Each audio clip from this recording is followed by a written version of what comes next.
Welcome to Module 3 of the Foundation course on Employment Services. My name is Dale Verstegen, and I'm presenting with Amy Dwyer. We're both from Transcend Incorporated. Module 3 is on community research and job development. The objectives for this module are related to strategies to research, contact, and present to local businesses. The important thing to keep in mind is you're presenting not only potential job candidates for employment within these employers' workplaces, but you're also presenting and offering your employment services, the services that you have available to those particular employers. The objectives for this module are methods for building working relationships with employers. It's an area that we feel is undervalued and in a lot of cases underutilized.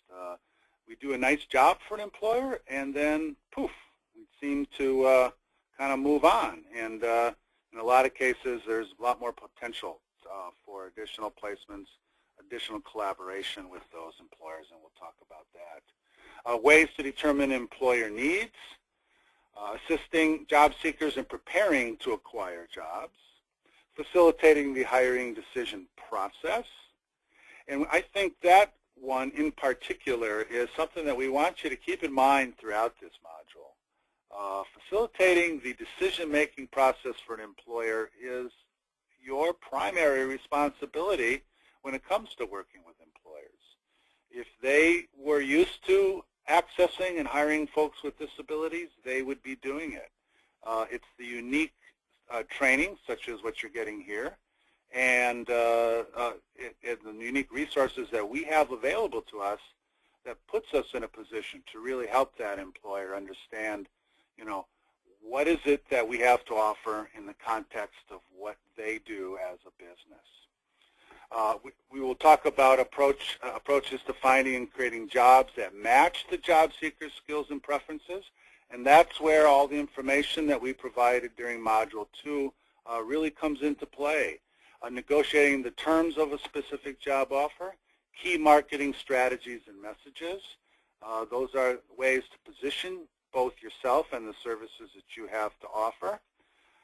Ways to organize your business research, and resources and incentives that we have to offer employers. So that's what we're going to be covering during this presentation today. Building employer relationships.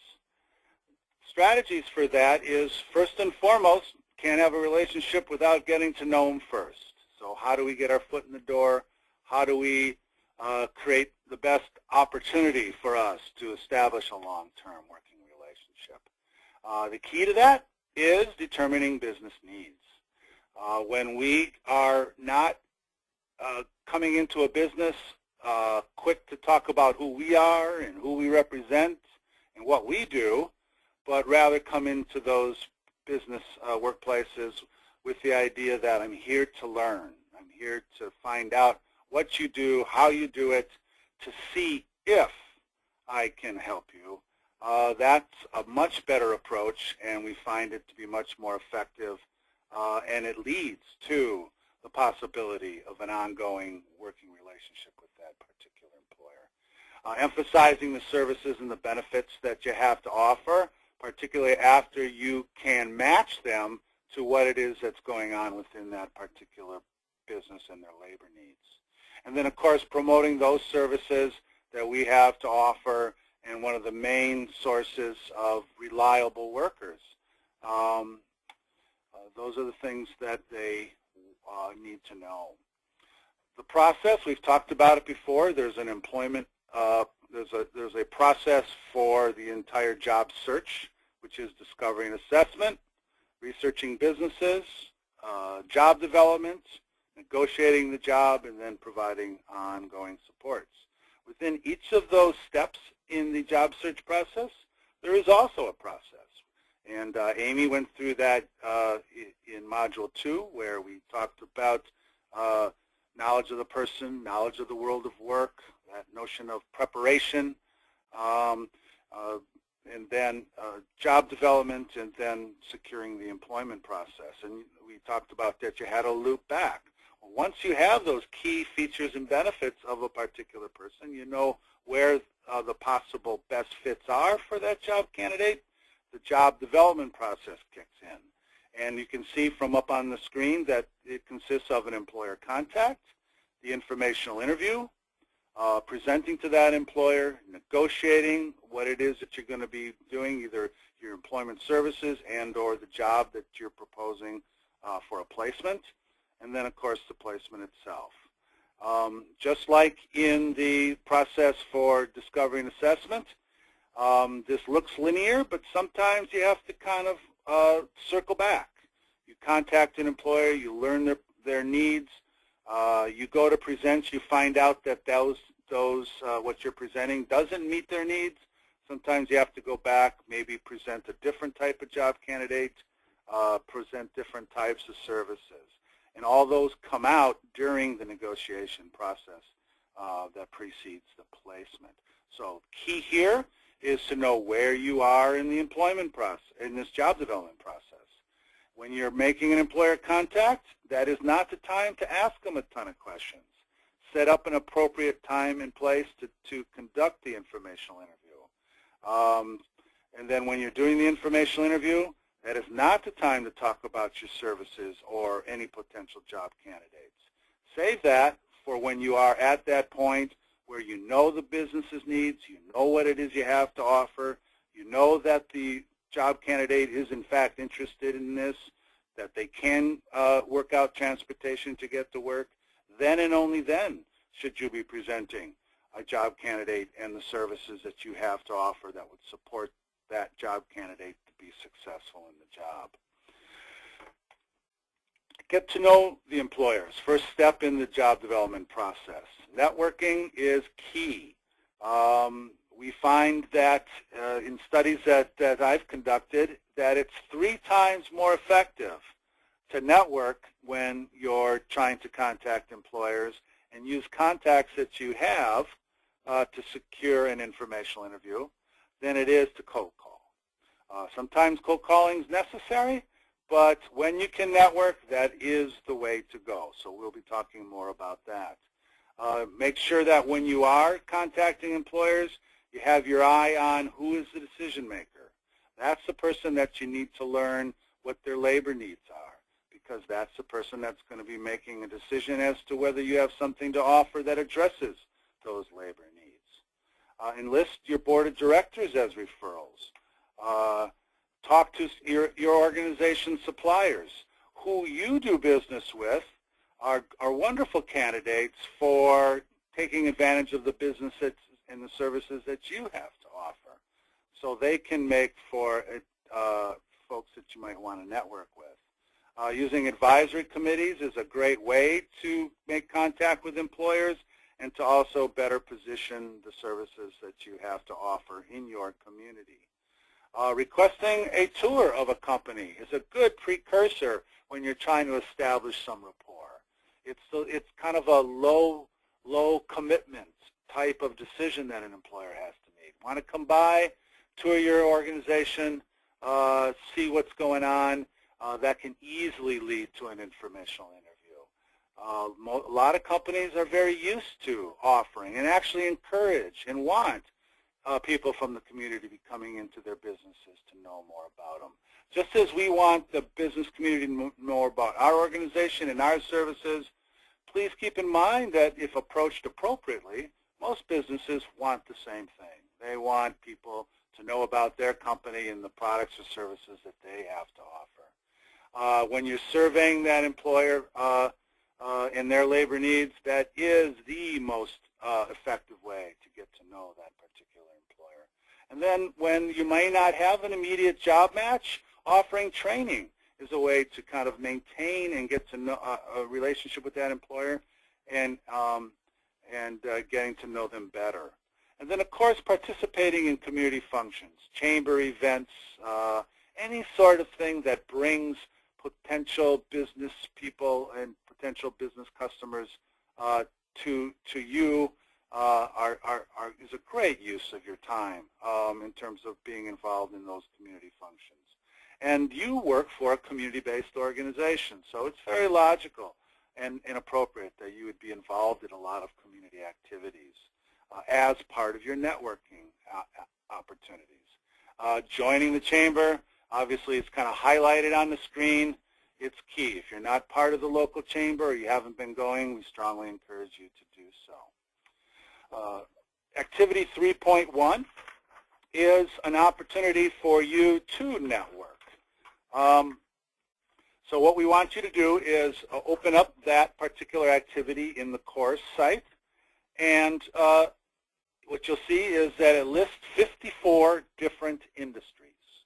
And what we want you to do is place check marks by those industries that you have a contact, somebody that you would consider to be part of your network. Not that you've met somebody at one point in time but don't remember their name. So one of the things that we suggest when you do this activity, it's not required for submitting to the instructor, but we encourage you to do so, is to put actual names next to those particular industries. Who specifically do you know? When you can name them and then therefore hopefully they know you, those are stronger contacts. Those are stronger persons that represent who your network is. It also is underutilized after. This isn't just an activity to complete to get your certificate for the course. This defines who your personal network is. And we suggest that you keep that handy. You continue to look at that, particularly when you're at that point. Remember we showed you in Module 2 the job development plan. Well, when you're thinking about a job development plan for an individual job seeker, this networking sheet and who is in part of your network should be out and in front of you so that you're aware of kind of who your network is in relationship to who you can contact. So check those industries, put names next to them, and then on the second page, where do you do your networking? Kind of list where you are or you would like to do more networking in the future. Write that up and then submit that to your instructor. Also, we encourage you to take that activity and share it with your coworkers so that you can be aware of what their networks consist of, and they can be more aware of the networks that you have. And then by sharing that with your coworkers, you can more easily be networking with each other on an ongoing basis. The other thing I wanted to point out is in the resources, Resource 3.2 offers some information on increasing placement through professional networking.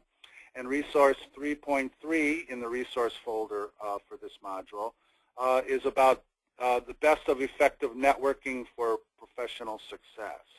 You can obviously see that we at Transcend really think that this is key to making effective contacts with employers and is the most efficient and effective way to get our foot in the door. We've also found it that when we do our networking, that creates the most and the best opportunities for customized jobs because there's already some rapport, some familiarity with who we are through those networks that you're tapping into.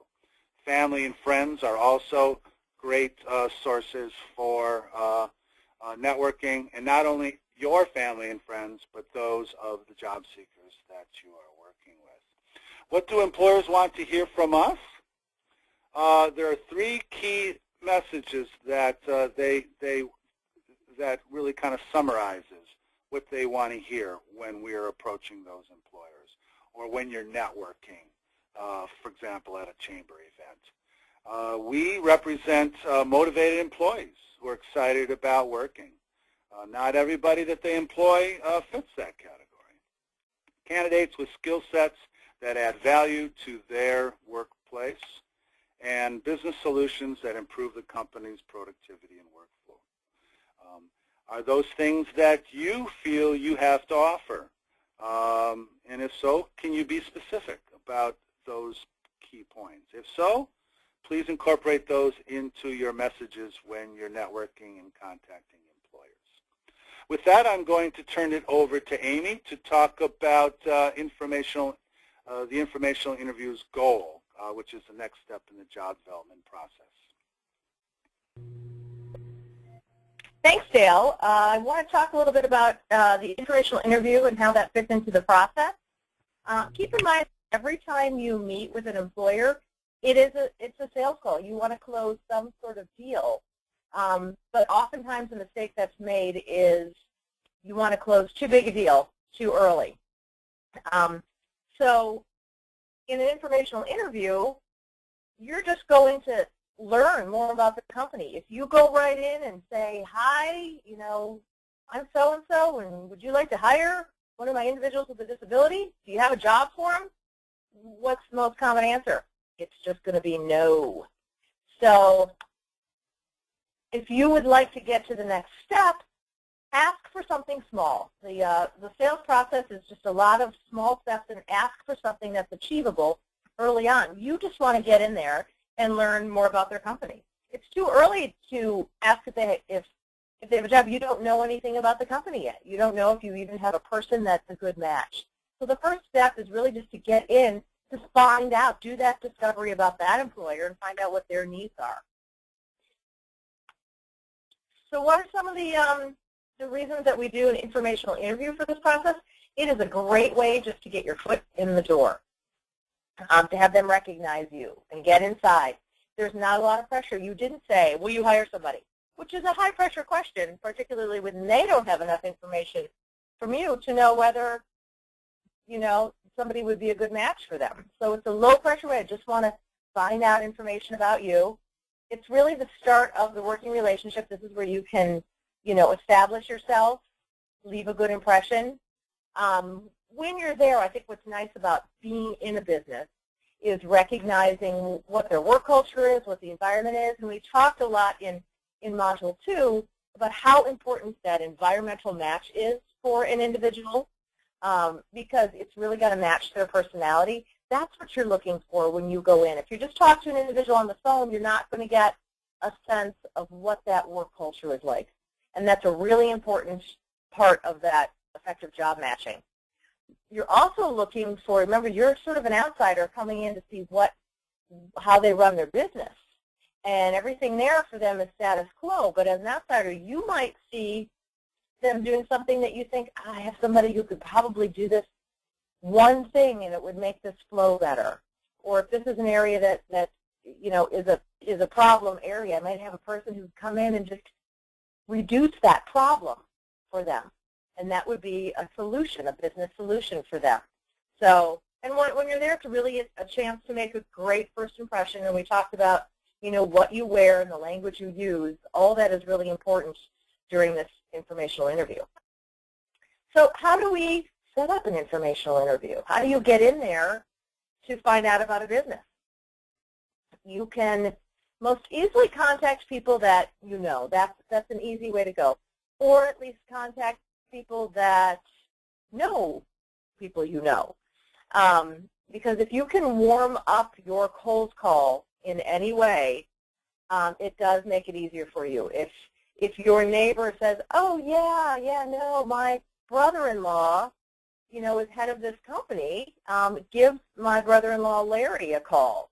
Well, when you call up Larry, you could say, oh, my gosh, my neighbor Ron told me to give you a call, Larry. Well, Larry can't really hang up on you because then he's going to hear it from his brother-in-law. So right there, he's going to stay and listen because he's got some sort of connection to you. So when you contact people you know, or referrals to people you know, or referrals from people you know, that does make it easier. There are times, though, you're going to have to contact new people. You're just going to have to do, a cold call. And what do you say? What is it that you say when you're trying to get in? You want to make it easy. You want to make it, again, low pressure, and something that's not difficult, something that doesn't, put them out. So in this case, saying I work with job seekers or job candidates interested in your industry. So you're talking to retail, interested in retail. And you can admit, all retail stores are different, so I'm not sure exactly how you run your business. Would it be possible for me to come and see what you do, talk about the different skill sets needed to work in this field and in your company? That way, I know how to work with my job seekers. So that's an option. I'd just like to find out more about your company firsthand. Can I meet with you for a 25-minute meeting and a tour? And make it simple. So contacting employers. When you meet employers in person, again, making a good impression is incredibly important. So you want to make eye contact. It seems simple, but that shows that you have confidence and that you believe in what you are there to sell. And that makes a difference. If you're looking away, shifty-eyed, it's not very trustworthy. And that's what you're trying to do. You're trying to build trust. You also want to know as much about the business you are contacting as is possible. And in this day and age, with Google, that makes it really easy. You can find press releases. You can go on their website. You can find out, some of their plans. What is their mission statement? What is their take on diversity? Have they received any awards? Are they opening a whole new warehouse somewhere? And when is that going to open? You should know about that before you go in. So it looks like, so you have done your homework. You need to acknowledge their concerns or needs before responding to them. So if they do have some concerns, don't call them crazy. We always need to acknowledge that that could be a concern and that you would be there to problem solve right along with them. You want to talk about real people. And this is where when we talked through that positive personal profile and that positive personality traits, and we talked about how you have stories and you can make people likable, that's when this comes in, when you're talking about real people, real likable people that they would want to hire. And then have marketing materials available to leave or to send to the person you're contacting. And when I say that, make sure that these are appropriate marketing materials. We'll talk a little bit more about marketing, but marketing should target an audience. So I always ask, in an agency or a school system, how many different brochures do they have? If you have just one that you're handing out to, possible job candidates, to families, to funding sources, and to businesses, then that's probably not the most appropriate marketing material. You want to target businesses.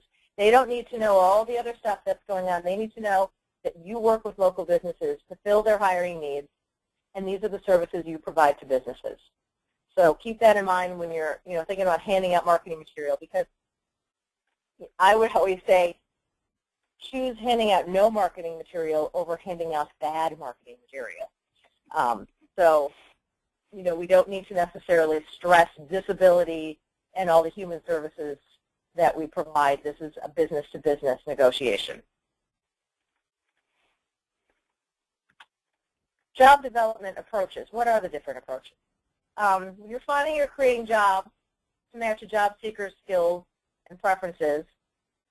You need to do a lot of your homework first, certainly. So you've done the discovery on your job seeker, and now you're trying to do your discovery or get the information you can from all of your businesses. So there is the cold call, which cannot be avoided. But who you cold call will be determined by your job seeker.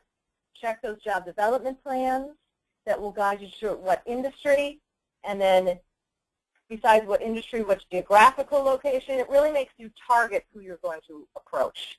And then the other option is obviously first then trying, does anybody know any of anyone in any of these businesses in this geographical area within this industry? To start there, to warm that call up. We do have a lot of resources in this section for this module that are really helpful. And I know there's resource 3.5, I believe. There's a lot of tips in that on how to contact employers and ideas for that. So use the resources for this particular module.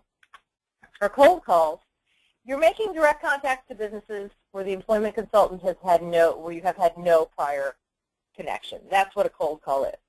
You're calling a stranger. And I always ask in a big training, how many people here love doing cold calls? There's only like 1 or 2 people who thrive on that, but most people don't love a cold call. There are advantages, however, to a cold call. You can, just do a little search and call immediately. You can go through a high volume of businesses in a day. Just keep calling one after the other. Now, there is a lower success rate, and some studies have said you need to contact 10 before you get one positive response. So you have to have a thick skin with the cold calling, because there is a little bit of rejection with cold calling. But if you keep it up, if you have a high volume of cold calls, you'll have a higher volume of success. Now, referrals, this provides a little added credibility because you were given this name by a third party, so they trust both of you. So there's credibility there in both of you. It allows access to the decision maker, hopefully because you have a name and you've been told by somebody to contact them. So this does help, especially when you're getting into big companies, because there are a lot of gatekeepers in big corporations. Secretaries to assistants, to, their job is to put up a block and protect those decision makers. So if you have a name directly of a decision maker, you can get around that much more easily. It can lead to more jobs with a little bit less effort. It's not so many calls to get one positive response. And it does foster networking among the employers. It's using that network of yours. It's expanding your network as well. So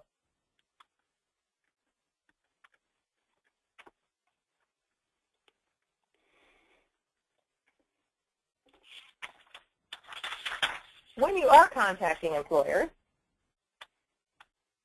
remember to be on time. It seems a little silly to have to say that, but be early, actually, because, again, it's all about first impressions. And if they're waiting for you, that's not the best first impression to give. If you set a time limit, stick to it. Now, that doesn't mean that they won't extend it. I've been on many informational interviews where I say, I really want just 20 minutes of your time. And at 20 minutes, I'll say, I realize I've been here 20 minutes, and they'll say, oh, no, I have a little more to show you, or I have a couple questions for you. So I've set up 20-minute informational interviews that have lasted for 2 hours. So let them take the lead on that. However, though, be conscious of their time and the value of their time. Always have a flexible schedule. Don't, for that very reason, don't schedule another appointment right back to back, because you get in there for 20 minutes and they want to talk to you for 2 hours. You want to take advantage of that. Be relaxed.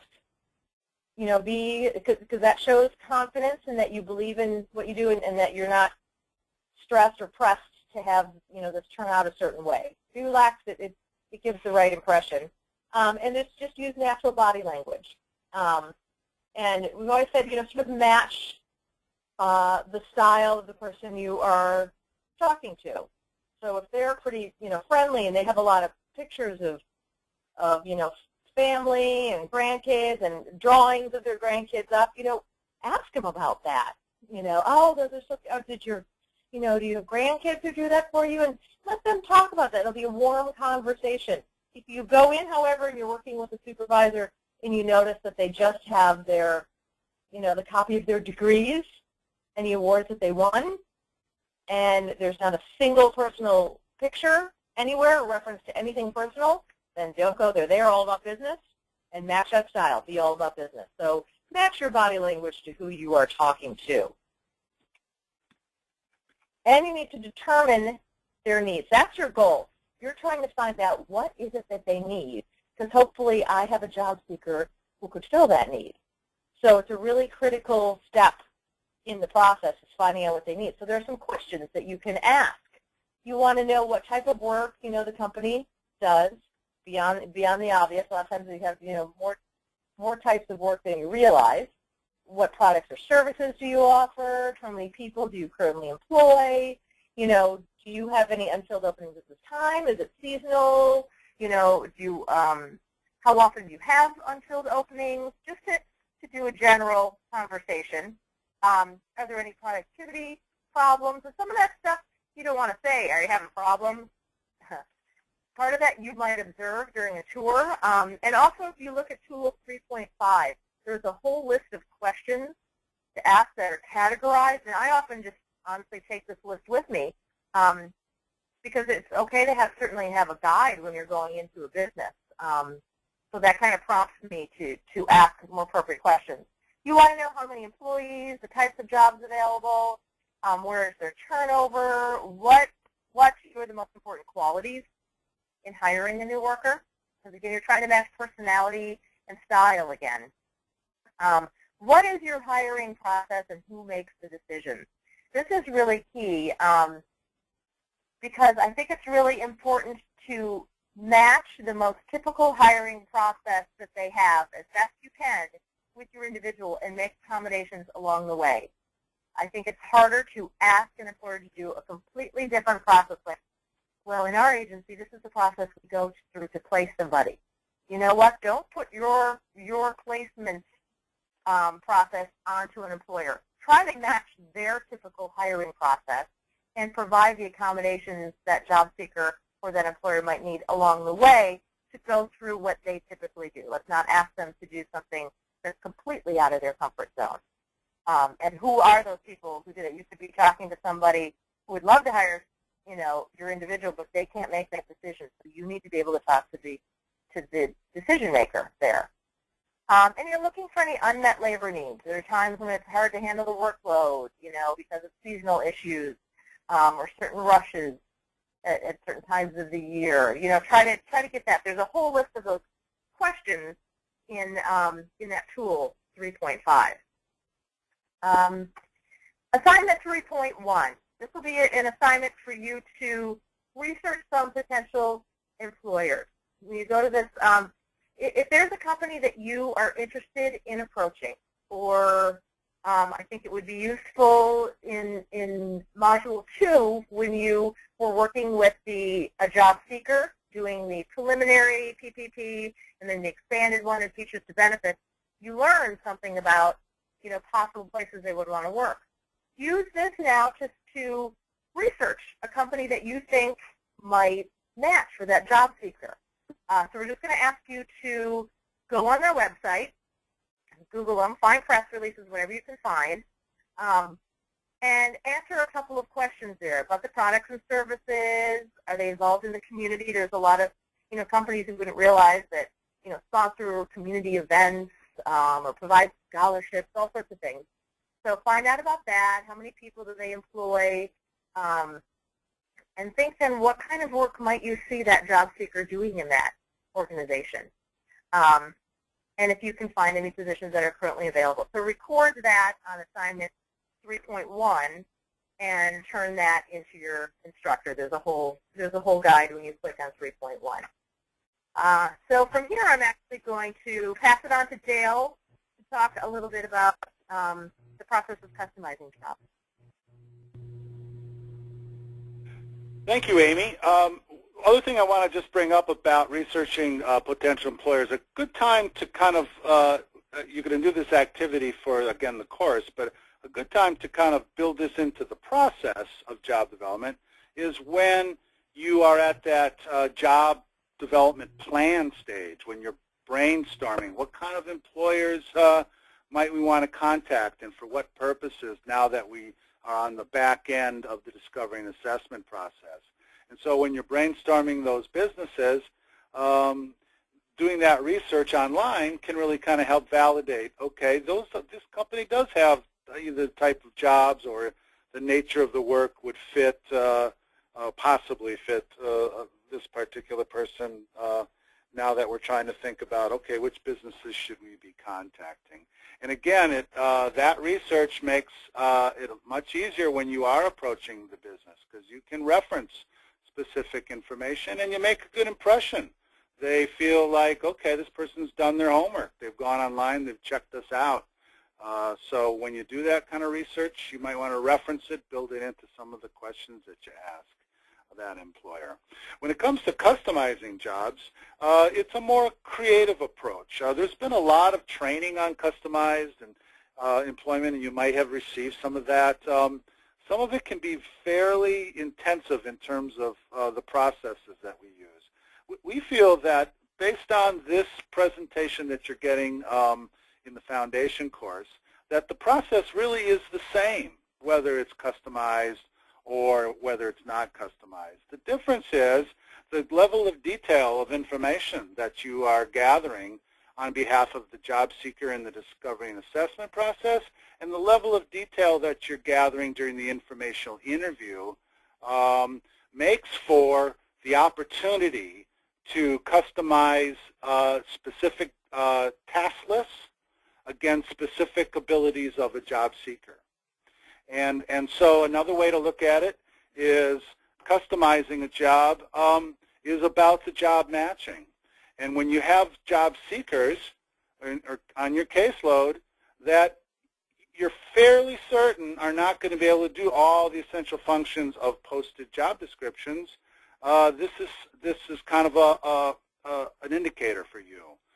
Got to dig a little deeper. Well, what are those unique skill sets? And then having those unique skill sets in mind when you're conducting your informational interviews is the very best way to identify potential opportunities that, first and foremost, benefit the business's operation, and secondly,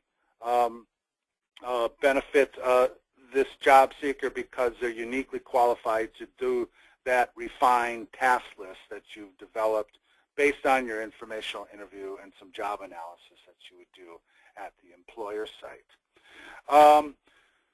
So job matching, job carving, and negotiating. And in the Module 2, Amy talked a little bit about, job carving is not that cutting away of those things that this person can do, because then that does, in fact, put that person in a more negative light.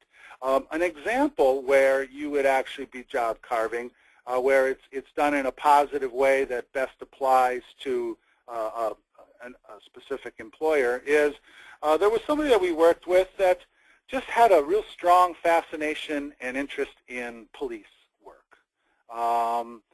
And always kind of fancied this person when asked what would be your ideal or dream job, it was to be a police officer. It was pretty clear based on the person's discovery and assessment that they wouldn't be able to make the essential functions of and get through candidate school as it relates to being a police officer. But the person really actually had some decent administrative skills, the ability to file and work with different paper and organize that paper and file different forms away. And that was done and discovered during the discovery and assessment process and some work experiences. The person had some decent skills administratively. So an informational interview was done at a county sheriff's department. And it was discovered that, given all the other tasks that they had in mind, that there was kind of a backlog, if you will, of organizing and filing away misdemeanor arrest reports and traffic citations. So those were all stacked up. It was a mess. The person that did the job development noticed that, asked some questions about it, and was able to come back around and propose a customized job where this person could work at the sheriff's office and take care of those things and take care of that backlog in such a way that if they needed to pull that citation or pull that arrest report out, they were able to do so because this person had been able to organize that. And the person felt like, I am amongst police officers, I am doing police officer work. So it was a nice match, and the person has and still enjoys that job.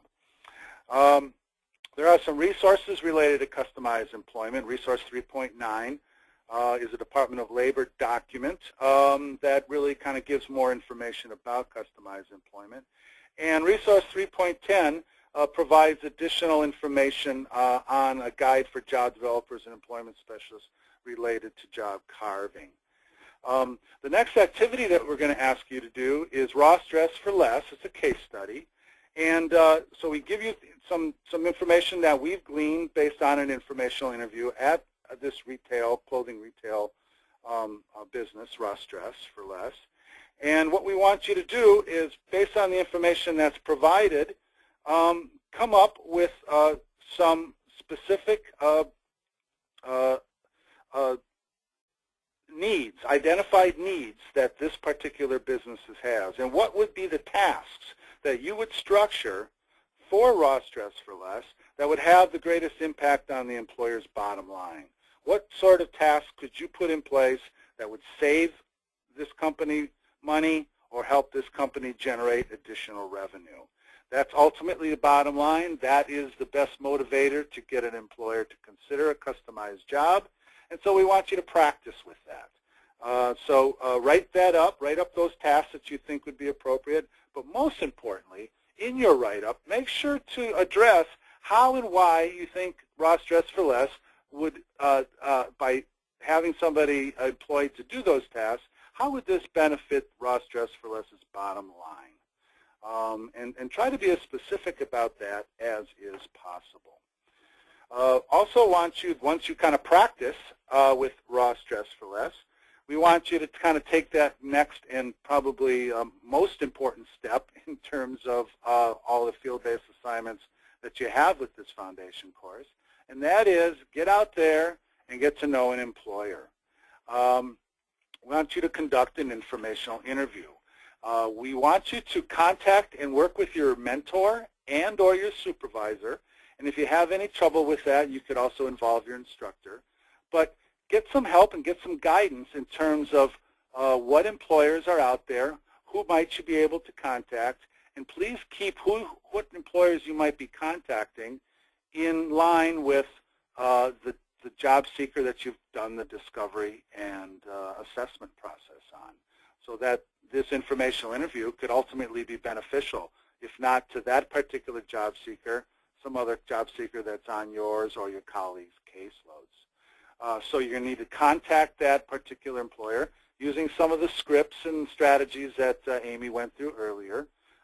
You want to, again, not contact them and immediately conduct the informational interview, but schedule a time that's convenient for that particular employer. You may need to contact several employers.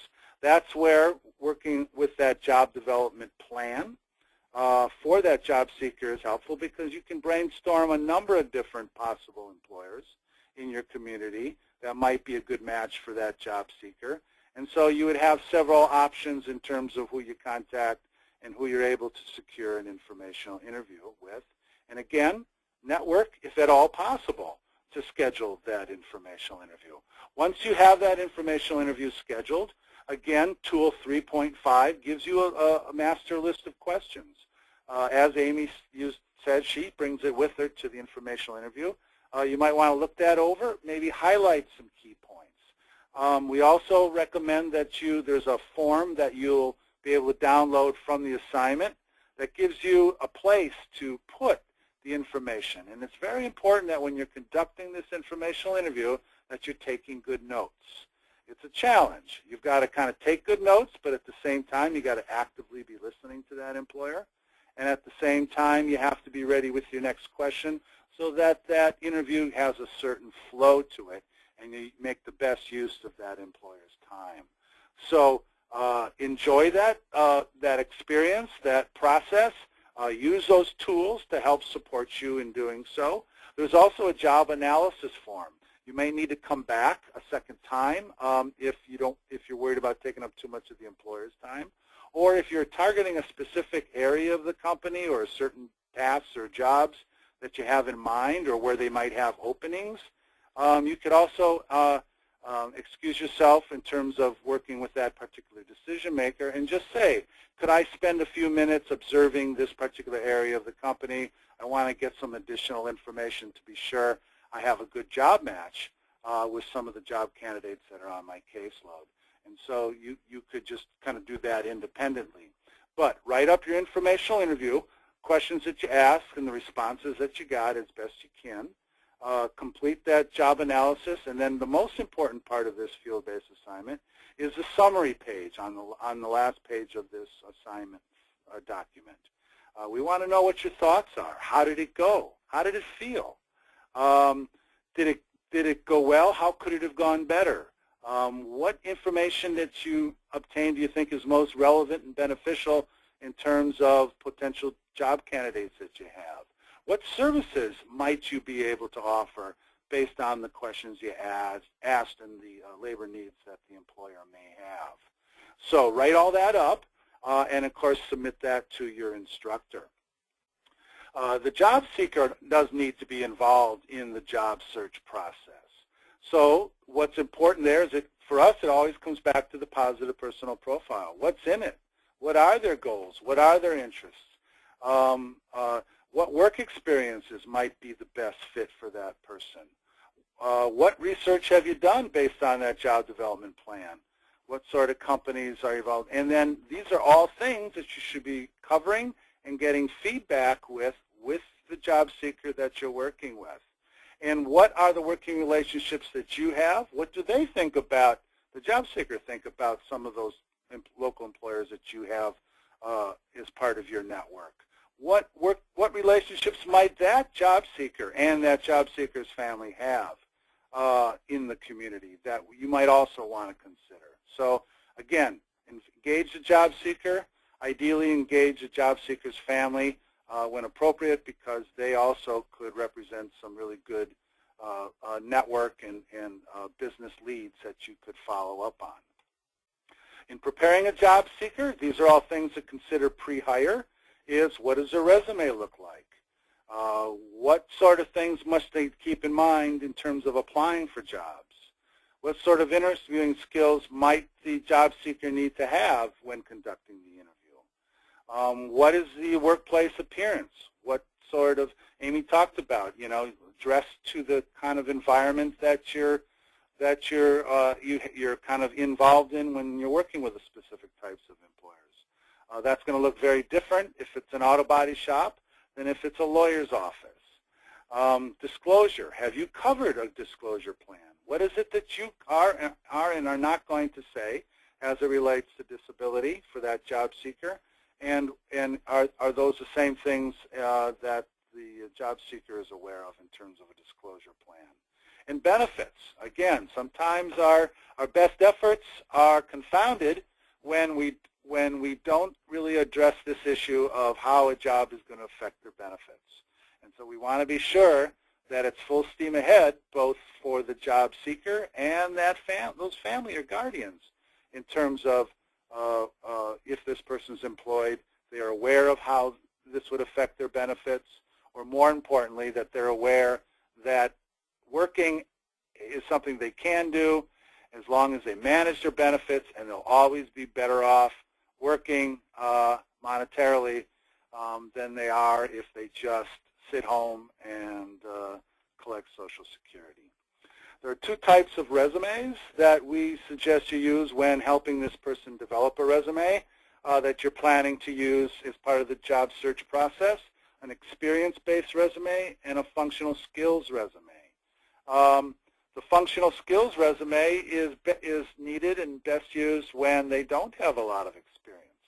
So there isn't a lot of specific tasks and types of companies that they've worked for or work history that you can point to.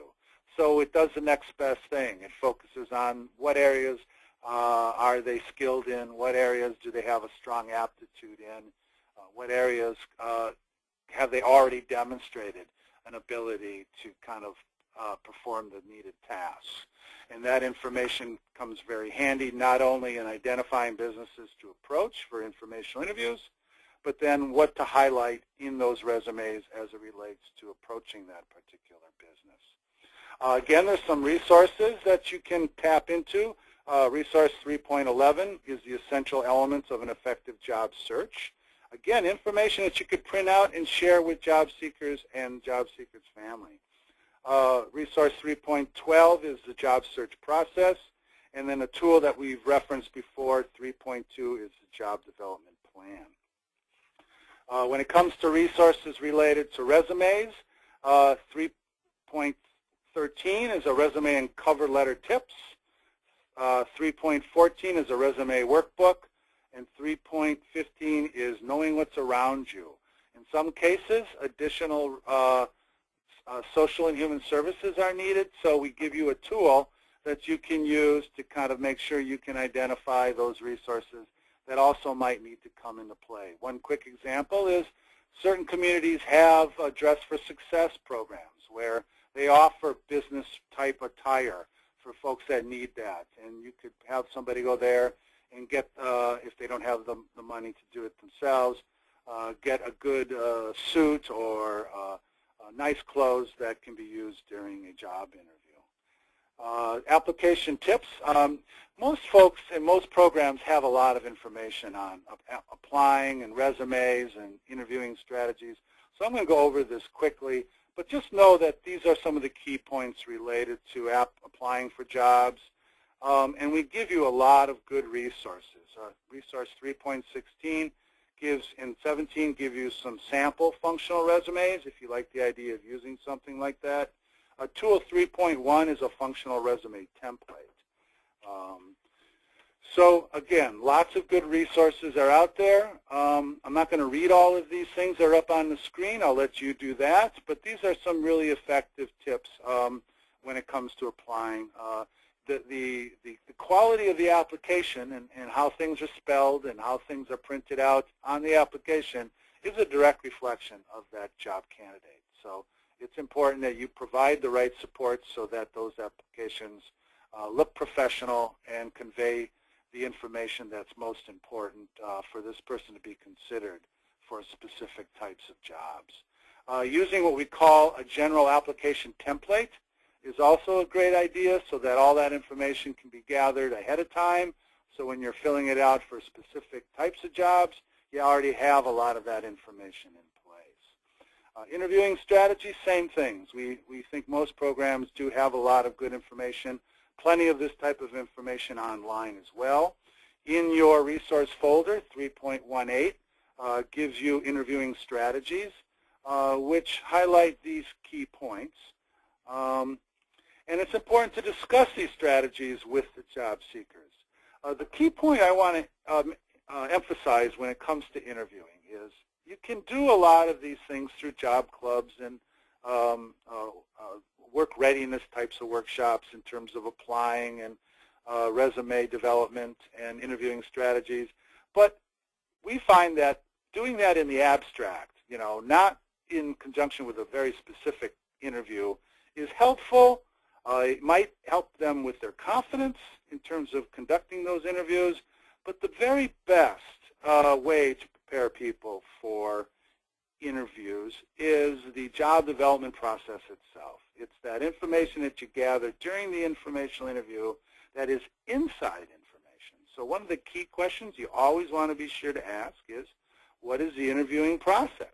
What questions do you have when you review applications? What are you looking for when you're screening those applications? You have access to the decision maker.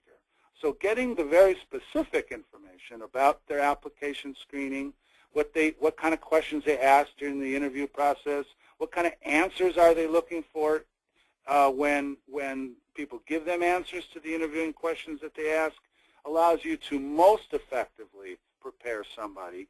And that's where that features to benefits form comes in. Is if you can prepare somebody with a concise, positive personal profile that highlights all the positive attributes of that person, and you give them a one-page benefits, features to benefits that say, here are your features for this particular company, and here are the benefits of those features to this particular employer. Those are the very best ways to use the tools that we're giving you and to best prepare somebody for a job interview. Job interviews require verbal skills. There are going to be job applicants that you're going to have that are not going to have very strong verbal skills. And in some cases, they may be nonverbal altogether. So in some cases, as an accommodation, when strong verbal skills is not an essential function of the job, you can recommend a working interview. And a working interview is where you structure the interview as kind of a work experience, where they would conduct the task, they would implement the tasks that are required for them to do the job if they were to be hired.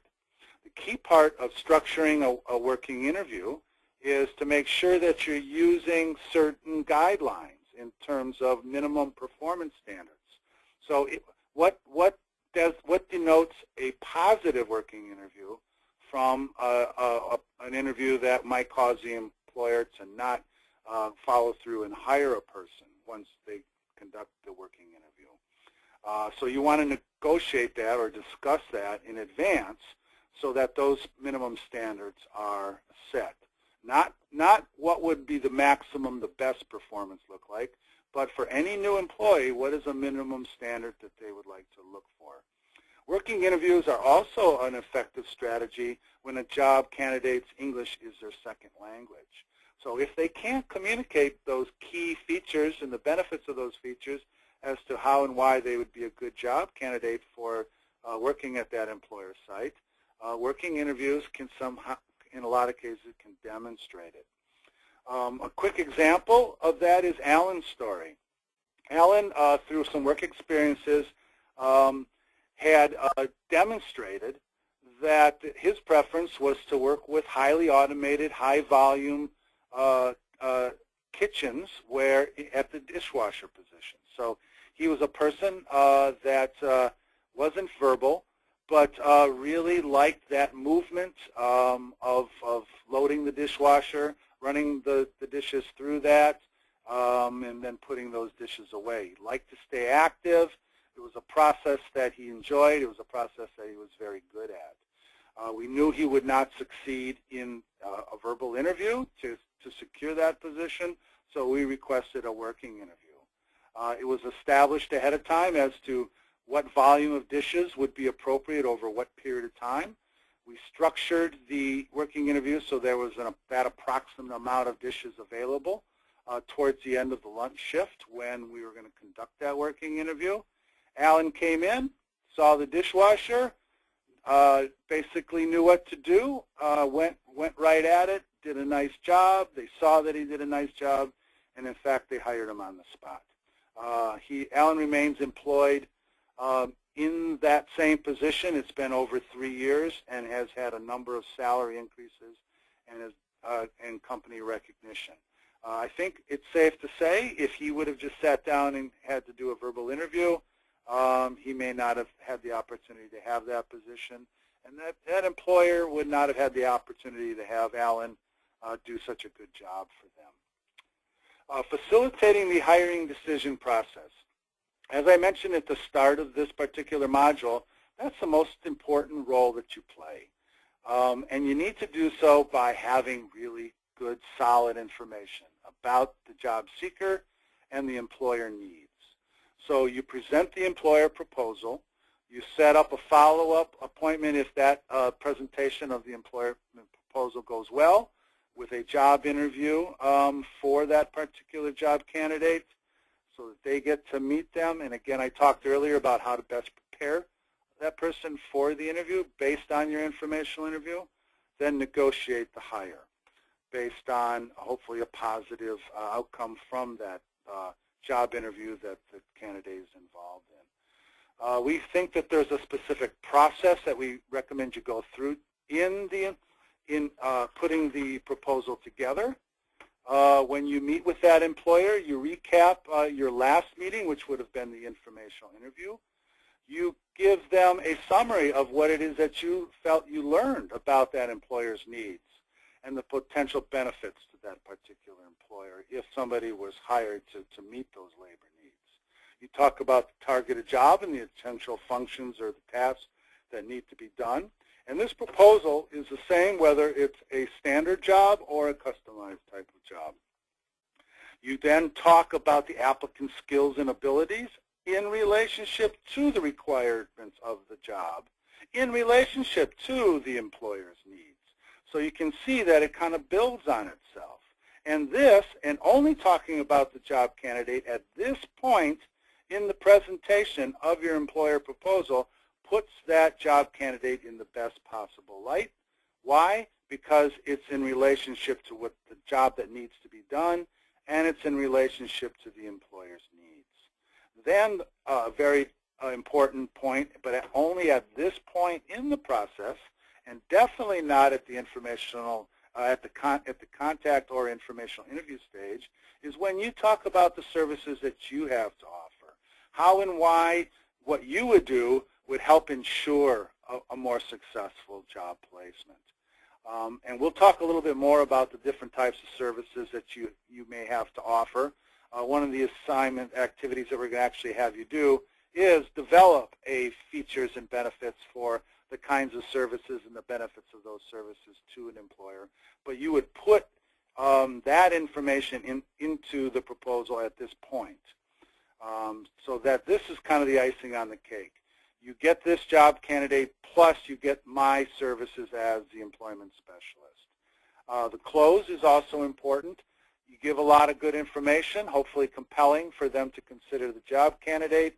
It's important to wrap this up and to request a decision that needs to be made in regards to what it is that you're proposing. They may be a little hesitant to make a decision. Part of what you need to do is make them comfortable making a decision, which ultimately means if no is their decision, that isn't always a bad thing, and we'll talk a little bit more about that later. So steps in the employer proposal is employer's labor needs and the tasks that need to be done or reassigned. The targeted job, what are the tasks, what are the skills required? Is there specific equipment that needs to be used? What about the characteristics of the job? Are they looking for speed, or is it about accuracy? What sort of judgment or teamwork also might the person be involved in? And these kinds of specific information allows you to tie the person's work experiences and abilities to the requirements of the job. So these are all things to consider when talking about the targeted job. And of course, Amy talked about the culture and the environment matching to that environment. And that's where those personality traits come in. And so when you get to this next part, these refined task lists are where you have the ability to customize. Either customize a little, or in some cases coming up with entirely new structured jobs. And again, it's based on the employer needs and the abilities of the job seeker. After putting together those task lists, you would then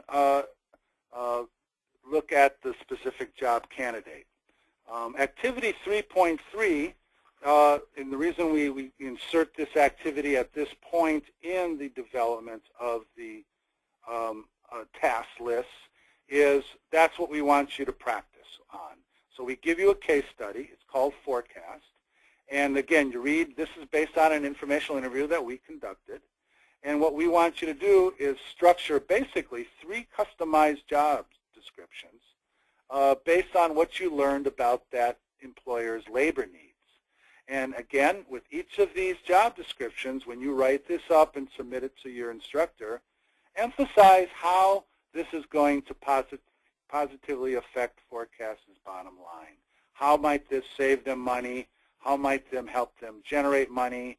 How might this free up folks that maybe have higher salary ranges to do things that are more technical in nature? So with that, I am going to turn it over to Amy to talk about the last steps in the employer proposal. Thanks, Dale. I want to go over some of the additional steps to this process. The next step is highlighting the skills of the candidate and making the initial sell for how that can benefit a business. And this is where we're going to refer you back to Module 2 when we talked about the features to benefits and starting a marketing script. This is where you're going to start pulling from that. And you want to say to somebody, here is a great job candidate and why. And if you have you've done the research and you've done that features to benefits and you have the reasoning behind why someone is a great job candidate. And again, we always want to point out they're a great job candidate because they can positively affect your bottom line. It does make for a stronger sell. So you want to use definitely a professional looking resume and one that speaks specifically to this job that they're applying for and tailor to those tasks that you know would match the needs of this job.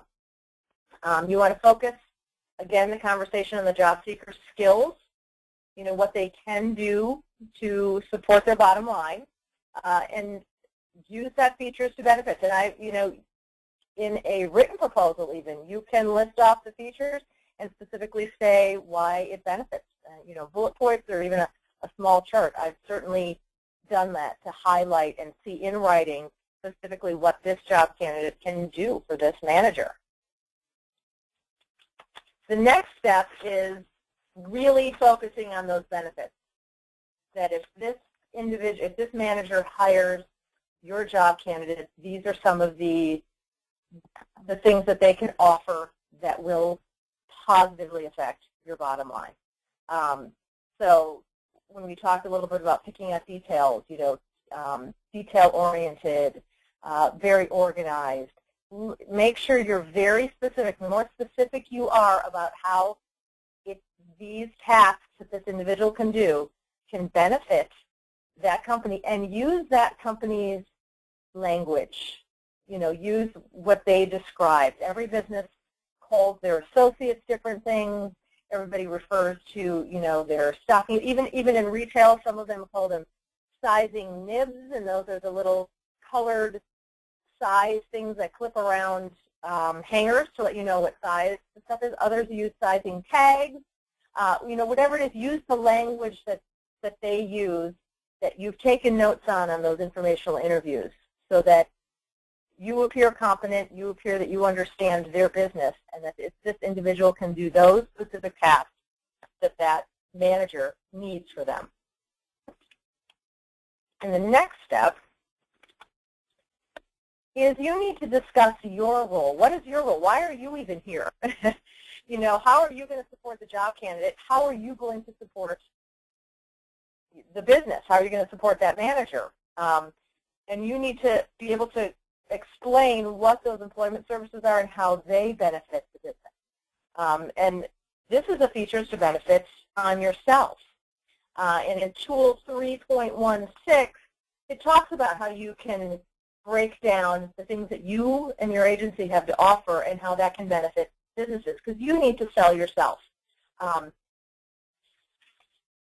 matter, particularly if you're working with people who have job seekers who have high support needs, that's a little more of a more difficult sell. But a business person who trusts you, who you've been working with, they will be more willing to take on an individual with these high support needs because they like you and they trust you, and you have sold yourself. So this will be an exercise coming up in the next assignment, 3.3. You will be doing a features to benefits on yourself so that you have that marketing concept down, and you'll be able to sell yourself a little bit. But they need to understand why it benefits them to work for you. And oftentimes, you know, I've said you can hire somebody, you know, off the street who turns in their resume, and you take it for face value, and you hire that person and hope that it works out. You can make that decision, or you can work with me and my agency, my organization, and know that I will do some pre-screening for you. I will try to match a good candidate, and once that you do hire one of our candidates, I'm here to do problem-solving, support, provide support to you, to the individual, to make this work at no extra cost to you. So there, you know, right there is a sell. Somebody off the street, you don't know what you're getting. You're working with me. You can trust me. I'll do some pre-screening. I'm here to do follow-along. All the stuff that I have to offer is value added. So working with me, just that whole concept of working with me and my organization is a selling point right there. So that's, they need to know what your role is going to be in this and how it benefits them. So that's very important as well. And now you can make the ask. When I started in this module, I said every time that you meet with an employer, you're trying to close some sort of deal. You're making a sale. You're not making the big sale until now, until all that other steps of the process have been achieved, and you've made the presentation. It's a very clear, strong fit. They want to work with you. They understand the process. Now you can say, will you hire? I believe this candidate would be a great asset for your company. Would you be willing now to schedule the interview and meet with this person and hopefully hire them? And this way, it's much more of a no-brainer. If you had gone in, knocked on the door, hi, nice to meet you, and made this ask, it's too soon, too much too early. So now you've done your homework, you've done all these steps, and now you can make the ask. It makes sense now. Once they've interviewed, you can reiterate the potential benefits of the arrangement.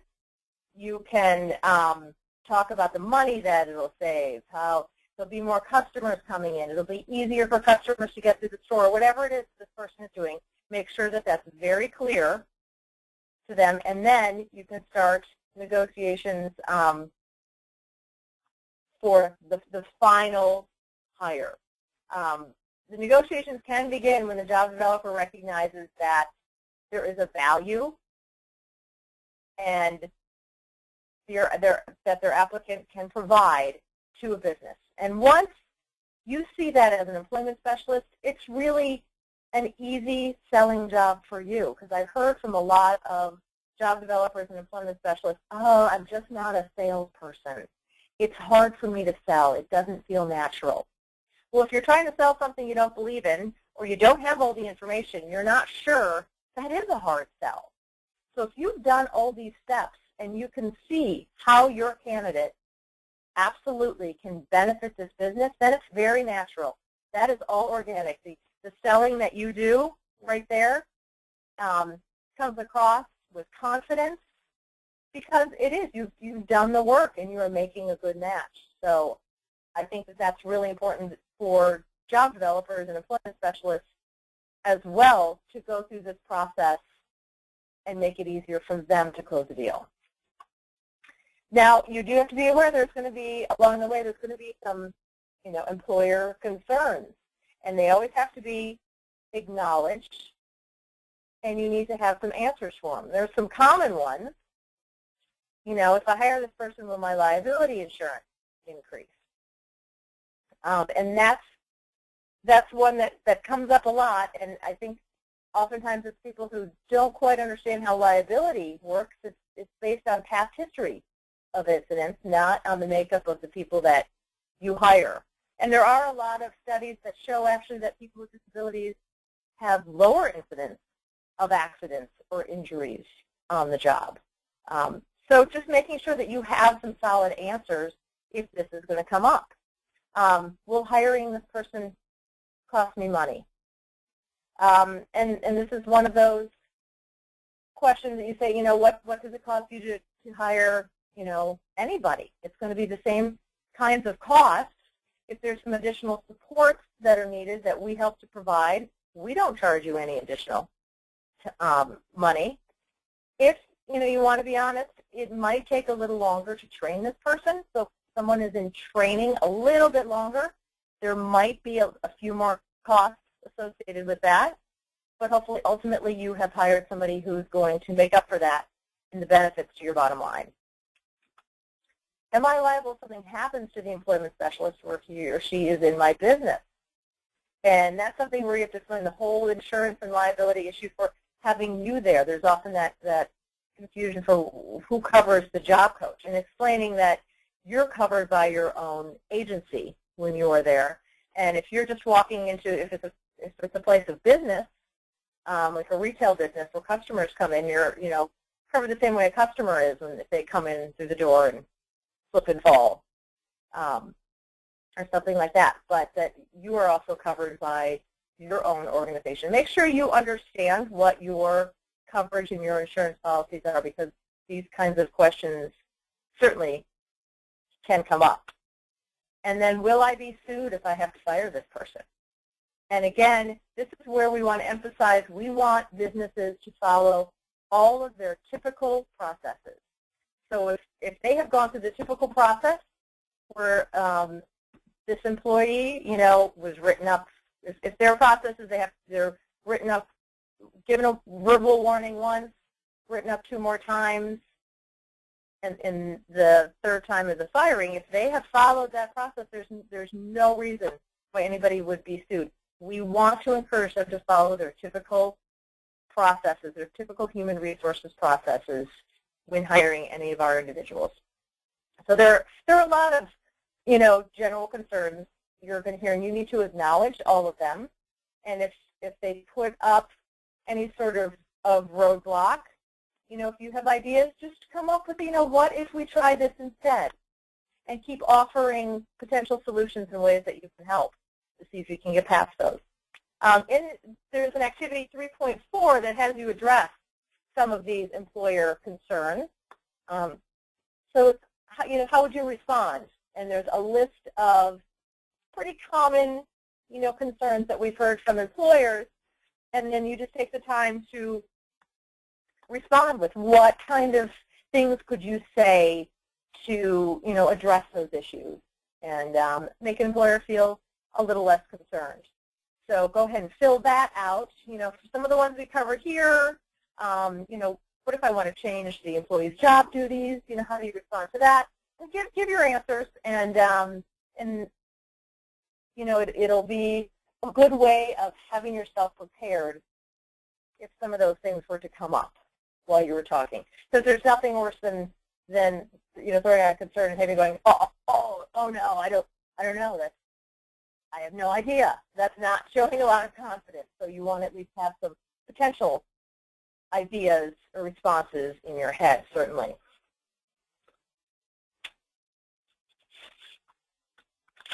I am now going to pass it over to Dale to talk a little bit about what is that job acquisition process and what is our role throughout that. Thank you, Amy. One of the resources I also want to reference is 3.22. It's Fix Attitudes and Bust Disability Myths. It's a great resource. It kind of gives you an overview, and it will really help you with kind of creating a context in which to kind of address some of these concerns. And when it comes to addressing concerns, as Amy said, you want to be kind of prepared and whenever possible, anticipate a concern so that they don't have to articulate it. And you can kind of anticipate and address it, especially if you're getting indicators of that during your presentation meeting with that employer. The bottom line, they're worried about liability. People with disabilities is a protected class, and they need to know that you're there to help them, and that this isn't about sticking them with somebody that's not a good fit. If it's not a good fit, part of your service is to help find the right fit for that person. So again, you're presenting that you think this person is a good fit, so you don't want to dwell on that, but they're worried about contingencies. What if? And so I think just anticipating that and putting them, put their concerns to rest, that, hey, that is also part of my job. Amy mentioned the whatever process you use to move people out of the company, I will support that. I will work with you. As a matter of fact, I'll go and if you think this isn't working, I'll find a better place for that person. And a lot of times, in our experience, that's all they need to hear. So please keep that in mind. When it comes to acquiring the job, again, another process. The employer agrees to an interview. They meet with you help that person prepare for that interview. They're offered a job. They meet with the job seeker to inform them of the decision and accept the offer, and then they negotiate terms. And we think in some cases that's an appropriate role for you to be involved in. What are the terms of that? You have an idea of what their transportation limitations may be, what their hours need to be, what kind of supports they may need to have.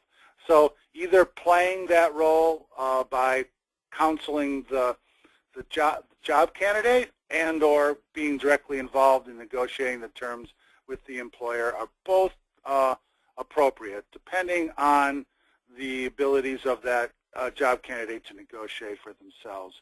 Will determine how much of that you do versus how much of that you support in the job candidate. Job choice and decision making. Bottom line is it a good match?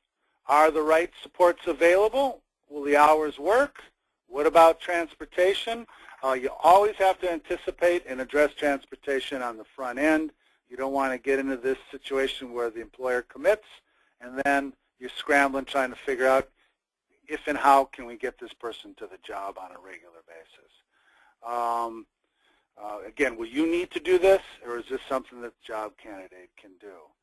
For the standard process, there's usually when a job's posted, a lot of these terms are posted with the job. Not that they can not still possibly be negotiated, but in a customized job, you have to take a more proactive role in proposing and presenting and negotiating in your proposal the things such as salary, hours, job supports, and how the person would be supervised. When it comes to customized jobs, again, these are just some possible reasons. This is a good list for you to keep in mind when you're doing your informational interviews. and highlighting when you're making your employer presentations. Would there be an improved productivity if based on the customized job? Are you going to reduce overtime? Are the duties helping other employees who have more expertise focus on those things where that expertise is needed? Those are all kind of what we find as great motivators for an employer to consider a customized job. If it's successful, when everybody agrees that these are the tasks that need to be done, the person can do those things, maybe with supports that you're offering, the hours are appropriate, the production requirements are reasonable, and the individual will get paid based on a commensurate wage, and accommodation supports are needed, and most importantly, how does this benefit the business? Okay, we're moving out of the whole negotiation of the job into this notion that you do need to kind of present yourself and market yourself to employers. We have some great resources, again, for this. One is Tools 3.16 and 3.18, which are organizational features to benefits. We give you a sample of what are potential features and benefits that you have to offer to an employer. And then you'll see in a little bit, we're going to ask you to kind of develop your own list. The key to marketing, though, is to understand that it's about communication strategy and that you're communicating a good source of workers and that there, in fact, are benefits and services that you have to offer that, in fact, benefit businesses and businesses that you've worked with in the past. Always avoid this notion of overdependency on human services. This isn't about charity. This isn't about doing good community work. Sometimes based on the names of our organizations, that's the perceptions of that employer, and it takes an overt, very specific marketing strategy to kind of address and overcome some of those misperceptions about the services that you have to offer. The key to good marketing is know who you're marketing to, what they want and expect, understanding what that business community consists of, and again, key is identifying the services that you have to offer, the fact that we're marketing talents and services, and that you aren't disclosing inappropriately when you're representing job candidates that their disclosure plan is, I don't want people to know I have a disability. So that does get tricky when it comes to your marketing strategies, but it needs to be considered and honored. Past business partners are a great reference and should be part of your marketing strategies. If it's worked for other businesses, businesses that you're trying to approach are going to be much more comfortable. Well, if it works for them, I'm willing to consider it because they, in fact, may know people.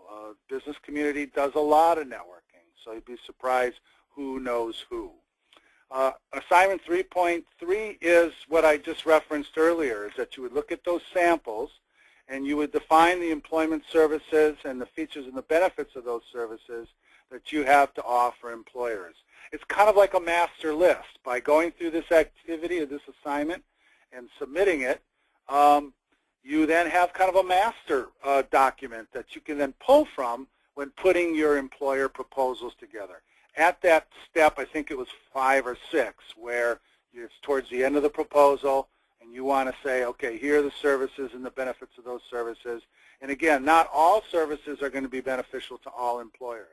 So you want a master list, and then the ones that are most applicable, those are the ones you want to emphasize in your employer proposal. When you do this assignment, it's a field-based assignment because we want you to also work with your mentor, work with your supervisor, colleagues, coworkers, to make sure you have an accurate list about what are the things that we have to offer employers and what are the features and the benefits of those services. So kind of don't just write it up and submit it. Ask around a little bit. Get some input. Get some feedback before submitting that to your instructor. More on key marketing strategies. If you do a good job with contacting folks, you're identifying prospects, and our job is then to develop that working relationship so that prospects become customers. It's not about business relationships all the time. It's about business friendships. And that's what I think is important to keep in mind when you're working with these folks. These are people that if they like you or like working with you, they're more likely to take your call, have you come by. You're more likely to establish something that's more ongoing. Coordinate amongst your colleagues so that the message are consistent. Track your activities related to marketing. It's the best way to improve and to really keep an eye on who knows about us, who doesn't know about us. It also stops you from kind of tripping over each other. Adapt your style, and Amy did a nice job of talking about that in terms of your style needs to kind of match the individual personality of who you're meeting with, but also the culture of the type of company that you're working with. This notion of building credit is a fascinating one. There's a lot of people that you personally and your family does business with, hairdressers, car repair places, grocery stores. When you provide and buy services from folks and they're aware of what it is you do, you're in fact building credit. And when you kind of volunteer to help with different things, you're building credit. So there's a lot of different ways that you build credit with business partners so that when you have somebody that might be a good match with that particular business, you've built some credit, they're more apt to kind of have you come in to conduct that informational interview and start the job development process. The key is ask for the sale. That's a lot of times we have job developers, employment specialists do a wonderful job. They're just a little hesitant to ask. When you've done a good job, as Amy mentioned, when you've put all the right information into place, the ask becomes a lot easier. You've done your homework. You should have a lot more confidence, but keep your eye on the prize. You've got to always ask for the decision that you're looking for. That could be, I'd like you to consider a work experience and or I'd like you to consider a placement. And then service after the sale is very important, and we give you some resource materials related to good customer service. Assignment 3.4, I'm going to ask Amy to kind of walk you through that. Okay, in assignment 3.4, we're going to try to wrap up all the information that you've learned from this module and tie it all into this one assignment. We're going to ask you to prepare a presentation, a selling presentation to an employer. And hopefully you can write this up for the company that you did your informational interview with from assignment 3.2. So for your presentation, you're going to do a written proposal. There's a whole guide to it under the assignment. You can do an employment proposal template, which will show you. You can do a sample employment proposal letter, or you can do an employer presentation in PowerPoint. So however you choose your medium, you will somehow introduce yourself. You're going to state your purpose for this presentation, summarize your finding from your informational interview, and all the information that you've gathered, and hopefully be able to introduce a job seeker. Now, if you do have a job seeker, and it would be great if it were that job seeker that you used in Module 2 that matched with this employer, then this is something you could actually use. If you did an informational interview and it was not a good match for your job seeker, let's pretend you do have a job seeker for this proposal that could match and see if you can make the sell and summarize. So you're going to use your features to benefit from an individual. You're going to use the features to benefit of yourself in this proposal, and all that you learned about negotiation, and then turn that into your instructor. So it does, Amy, the other thing I want to add to that is if you do an informational interview from the earlier assignment and you don't have a job match, but maybe there's an interest in a work experience or some of the other steps in the progressive employment process with that job seeker or other job seekers on your caseload, the ask doesn't have to be for a placement. So the ask could be for a time-limited work experience. It could, whatever it is that you would like the employer to consider for the next step, that we feel still warrants an employer proposal. So you could write that up in the context of a work experience or some other ask besides a placement. The only difference wouldn't be that you would provide less information about the job candidate because you're not proposing for them to hire that person. But if it's a work experience, you'd still want to provide some information about how and why this would be a good opportunity for both the job candidate and the employer. But this proposal can sell your other employment services, not just placement of jobs candidates that you have in mind. That's a good point, Dale. Absolutely. If you want to use this as part of your progressive employment process, it's great because you'll still need to pull in all these aspects, and you still need to sell yourself and the whole reason why they would be working with you, whether it's just a job tryout or whether it's a full placement. So use some of these strategies from this module in this piece. And just a few other things to go over. If you have a lot of employment specialists or there's a lot of organizations in your area, it might be really beneficial for your organization to come up with to write and pull together an employment services marketing plan. This puts everybody on the same page. And I'll list off some of the parts to this.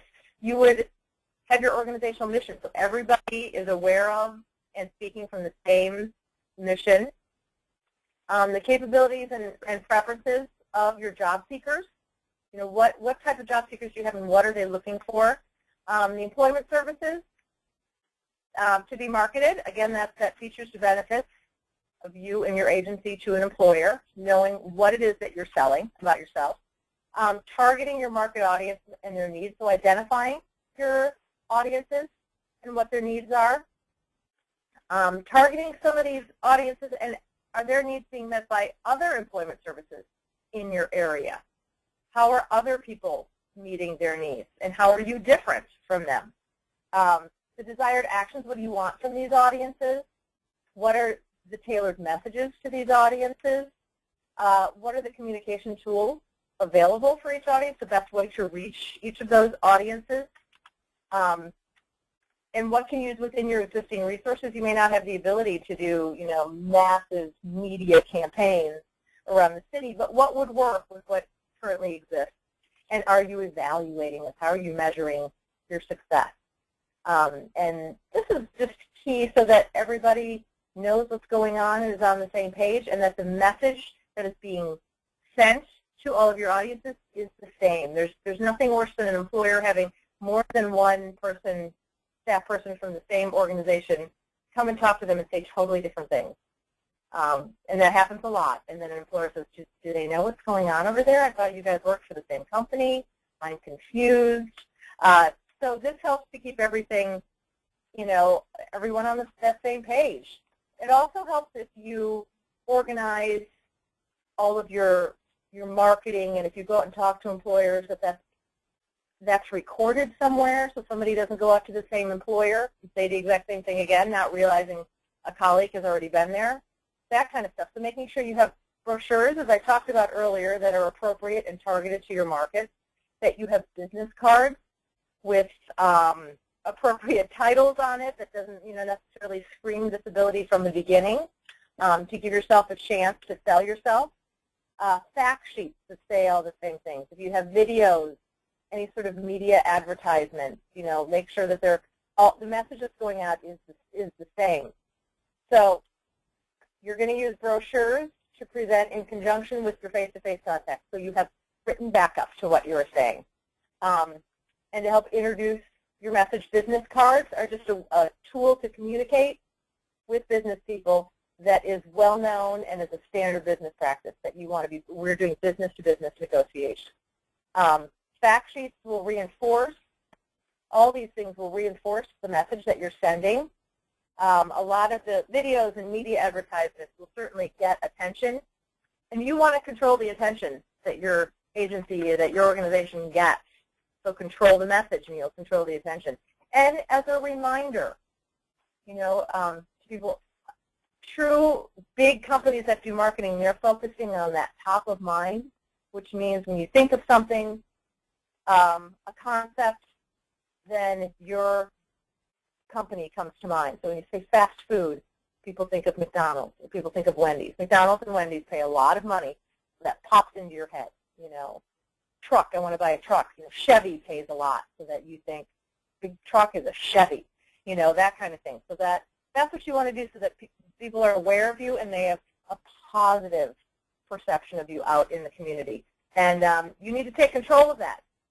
And these are some ideas for how you can take control of that. Also, organizing your job bank. It's such as Salesforce.com is a good way to organize.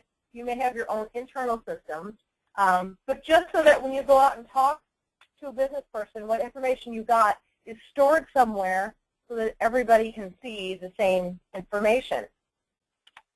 So it's going to help you keep yourself organized. Otherwise, you'll say, God, when did I talk to him? Am I supposed to call him back? I can't quite remember. You won't remember after you've gone out and talked to a ton of employers unless you write it down and keep it organized.